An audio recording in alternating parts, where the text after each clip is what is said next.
Okay, very good afternoon. Very good afternoon to all of you. With us today is Asees, and she's one of our JIP students. But before I tell you what she's been through, let's hear it from the person itself. Asees, before you continue and give that entire introduction about yourself, I want to know, what does Asees mean? I mean, let's begin with that. Let's just have an icebreaker. So honestly, I have been through a journey. I was a law student. I You're worked a a little law bit. student. Yeah, I worked a little Where bit did as you do your law from? I've done it from Punjab University, University Institute of Legal Okay, Studies. right. So Um, it was 5 year law? 5-year law. Okay. Yeah. And then, And then I practiced a little bit as a lawyer. Um, but I knew that my passion lied elsewhere. I was deeply passionate about mental health, and I knew that from the beginning. Um, and I just took that leap of faith after my law school. And I decided to come in for the CHIPS program. And that was a blessing in disguise because there is a lot of issue switching fields in India, which is not the case elsewhere, but Jibs was open enough to accept that. So I feel I got that opportunity to follow my passion through this degree. Post that, I decided to take on the dual degree program, and I came to King's College London, which was a whole other experience in itself. And then now I'm working with Lambeth Talking Therapies, which is the South London Maudsley Hospital Trust, where I'm working as an honorary assistant psychologist. So that's been my journey, really. let's understand from this perspective, from law to JIPS. There are other students who are just a fresh, pass out from school. They also join JIPS. What is the difference in the pathway? Is there a certain qualification you need to own in 12th to take up this course? Like, Yes, a you need to. certain stream? You Are need to. you I'm so supposed to be sorry, please from, go on. no, I'm just wondering, are you supposed to be from a science background to have this, or from a commerce background? How does it goes? Because we are starting from the grassroots level, how it goes. You were a law student. You must have had commerce in your 10th and 12th. And then this happened. Is this a postgraduate course that you did here? Yeah, it's a postgraduate course, which is why 11th and 12th does not matter as much here. It's appreciated if you've done your 11th and 12th with a psychology module. Okay. However, that's what I was mentioning, that I feel JIBS is really open to the idea of introducing an interdisciplinary aspect. And so they appreciate different opinions. I remember when I started and I was really nervous because I was not sure if I'd be okay. I didn't know psychology as much, but I had read up, and that's all. So then I met people who from different backgrounds. Like a closest friend of mine was from commerce. She had done things in finance, and she had shifted here. So there's no bar here, given provided that you show your knowledge of psychology. So they are very open with whatever background you come up. You can take up this postgraduate course. Okay, Yeah. so unlike other students who graduated, who did their postgraduation from here, you chose for a pathways program where you did dual degree from King's College London. How has that been? Like, how did that came up to you, and what value addition has that brought into your career? Why did you choose that? I believe it has helped me personally, professionally, academically. So Jibs had already prepared me for life at King's because academically I didn't feel that pressure. The systems were very similar. Um, Also, I feel I had the opportunity to learn from professors like Robin Murray, who has buildings in honor of his name, of professors who built psychological theories from ground up in their research. They are teaching you the same theories. So I believe that sort of gives you a confidence to go out in the world and apply these concepts that you've learned. So it has definitely added that value. I also believe studying in a city like London gives you that edge of having diversity, understanding diversity, which I'm definitely really, really passionate about. I got that option. So I believe it has been a great decision, and this opportunity by Jibs has definitely helped me grow. So you got dual degree, a degree from Jindal and a degree from King's. What were the finances involved in this? Was it different? What was the difference where a student who just did their, who just post-graduated from here and how you got a dual degree? What were the difference in the finances? The financial differences are immense, I will admit to that, because at JIBS, the programs are, as compared to King's, are reasonably priced. Because again, at King's, the home students pay a fee similar to what Jindal would probably ask you for your master's. But as international students, we pay almost 7 times that fee. So it is immense. The pressure is there. But I believe that if you can manage that, it's an opportunity that should be taken up. And how can the new student take the full advantage of the academic support and career offices services provided by the King's College London? Now that you were there, you had the dual degree. How were there any assistance for your career there? Did they help you with placement? How did that happen to you? Definitely, it was honestly, I'm really grateful to them.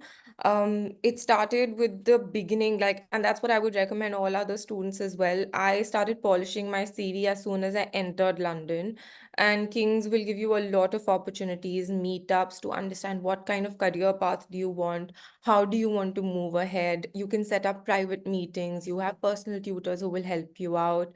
There are AI tools to help with your CV. So the tools are immense and in all possible ways there to help you. For my placement as well, the career services definitely helped me get there because they do have ties with different hospitals, especially IOPPN, which is the department that I was in. Um, so it opens up avenues that are not open to the public in general. So it was a complete value addition there. Now coming down to what you're currently doing, what is your profile, job profile looks like? So you're working in a hospital as a counselor. Who are you addressing? What does it look like for you? Like your daily? So I'm working at Lambeth Talking Therapies, wherein I start off with a similar formulation, taking clients, understand what's happening with them. Then I work around with my team because it's an interdisciplinary team again, wherein we figure out what treatment plan needs to be worked out, and then we refer them to whichever therapist or what kind of counseling that person needs, or signpost them elsewhere. And then I take up cases wherever I can. But it begins with this kind of work. I'm also working with Mind currently, which is a Peer Navigator role, wherein I take on clients and I can keep them with me as long as I believe they need help. And that is more online, so that's work from home based, which is also good managing both. Um, but my eventual goal now is to stay here for a while and then move back and start my own thing. So I want to build my own therapeutic practice. I believe after learning this, I do want to go back and apply these principles to my population. But that's what Uh, I'm doing right now. what took me away was your last statement. It was to go back and help your own people, how you said.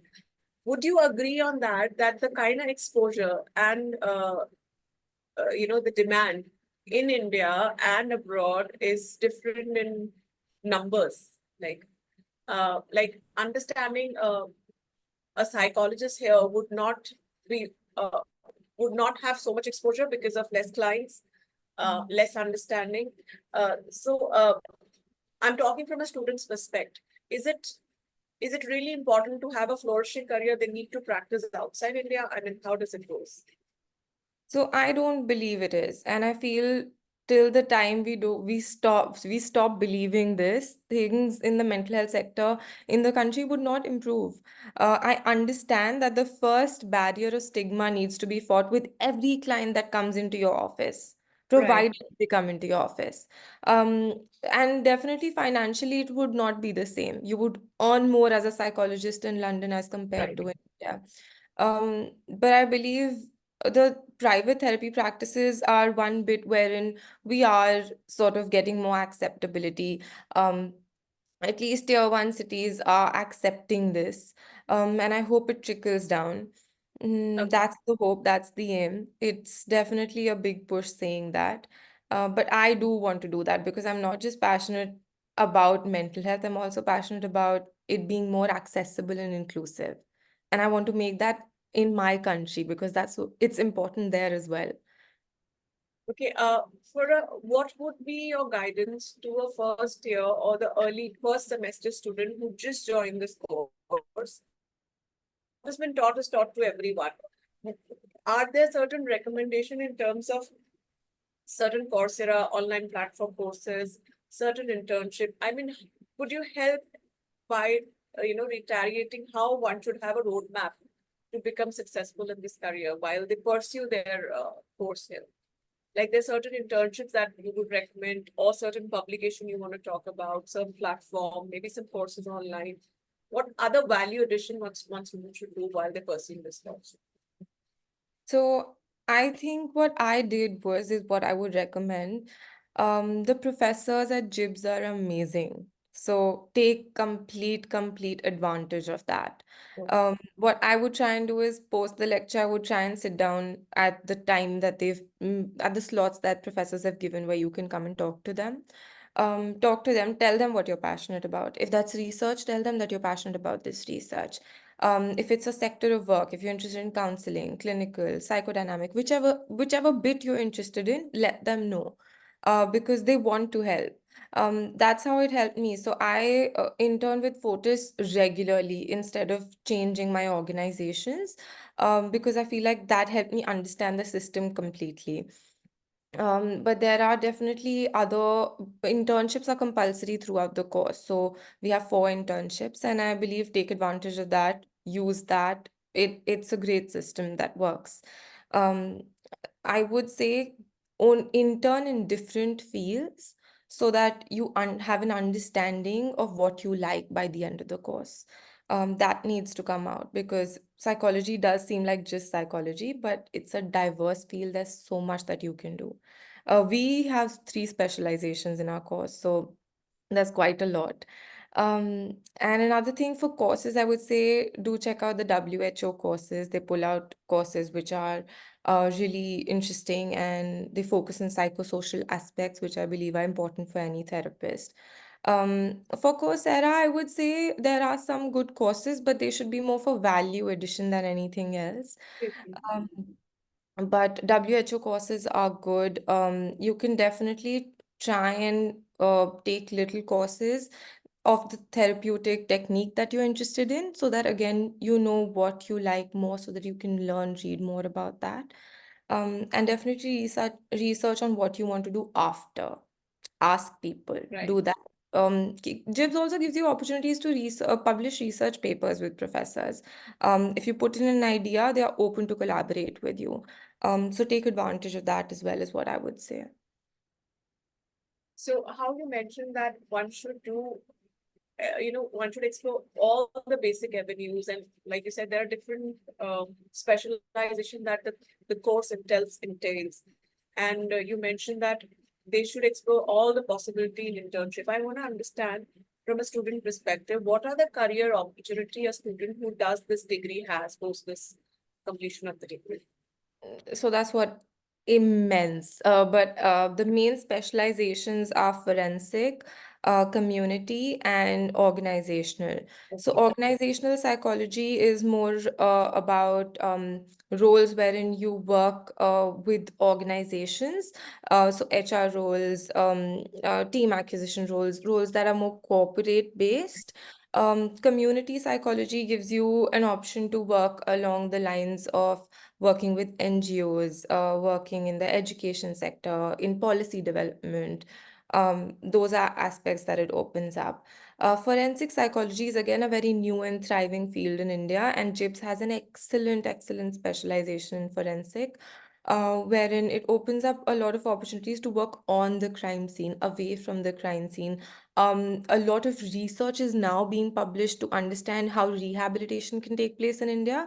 And I believe that is especially important, especially coming from more of the lawyer part of me. Rehabilitation is important. So that is one aspect which is thriving in India in research.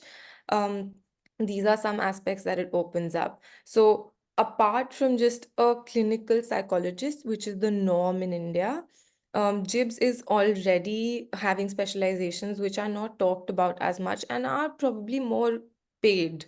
and if we come to the financial aspect of it. So these are some as avenues that it opens up. However, I asked you one question where I said the relevance of publications because Mm. it's a study. It's a experimental field where every single person who comes to you comes with a completely different approach, completely different. Any client, every client and any client is very different. What Mm. is the relevance of publication during the process of reading a client? Does that also makes brings a value addition to the CV for applying somewhere, or it do not impact your CV much? It definitely impacts your CV. In fact, it's one of the most relevant things because if you've done your master's, you have also published your dissertation. If Right, not officially somewhere, it is there in the records. right, So, as a fresh postgrad, if you have publications in your name, you will be seen as more credible. Even though right. it does not have a direct impact on you providing counseling or does not add to your skill set there, but it adds to your skill set in ways of your analytical skills, in your way of approach to writing, approach to a problem. And if, say, you've all researched or published in the field of therapeutic practices, that is definitely an added bonus. Got that. So how you said that in an order where I asked. So reaching out to the professors is the first stepping stone. Then are the internship, then is the courses that we mentioned and the publication. Now the real struggle comes when it comes to placement. What is your suggestion there? How should one go about with that? So that's my understanding. I would say don't go with this is an unpopular opinion, by the way. So, but I'm going to go ahead and say don't go with the first job that you get. Um, and just work on what you like. Um, Take time because switching fields or switching offices would take a lot of time. And energy out of you. So, to maintain that confidence, and also work towards that area, I would say take your time to know what you like. Network through these 2 years. And for me, networking used to be a big, scary word, but I've realized it's just talking to people and following up. Like, follow Right. up is what I would strongly recommend, which I feel I failed in initially. But follow up, just follow up with whatever you need help with. So reach out to people that you think might even remotely Yes. have opportunities. Also keep looking up for job opportunities. LinkedIn is a great place. It can have a lot of clutter, but if you're selective enough, pick out things, apply for jobs, hone your CV, show them to your professors. You have personal tutors at JIBS. You can try and show them to your personal tutors. Hone your CV, make a template cover letter, work on that. JIBS also gives you placements. I didn't sit for those placements, but there were a lot of students who've gotten great opportunities out of it. So I'd say prepare yourself for the placements as well. Um, yeah, that would be my take. Yes, and beyond all this, I think this avenue is also open where you can work as an independent counselor. I mean, Yeah. that platform is always there. Now, online platform has become so impactful that uh, as individual in India with a little old school thoughts, are a little apprehensive of going and meeting a counselor right away. But that online platform has given that uh, opportunity there. Well, I can't thank you enough, Asees. It was a very enlightening session. The intent is completely got how all the basic things that student wanted to know about the course. The you have been a torchbearer about starting from how one should do and what other opportunities can there be. However, why we do webinar is I think when our student reach out to people outside world, it's they like you said network how we discuss network everybody do not respond. So we are here by this platform. We are approaching to our students who are doing well in their career. If they could just mentor one student or two students, if any student has queries post watching this video, they have to reach out to our platform. Would you like to share your Gmail address or would you be happy helping through your LinkedIn? However you want, whatever portal, whatever thing that you would want to share here, you could share it so that lately if they want to seek any guidance, they can seek it from you. Yeah, I'm happy to. I believe that I have reached out to so many alumni. I want to give that back for sure. I'll put in my email address. I'll Right. put in my personal email address so that I'm able to sift through those. Um, and my LinkedIn, I think if you just give me a second, I can post it in the chat. So, mm, Thank you, Asees. We are more than grateful for a session like this. So how often do you come here? Do you come back to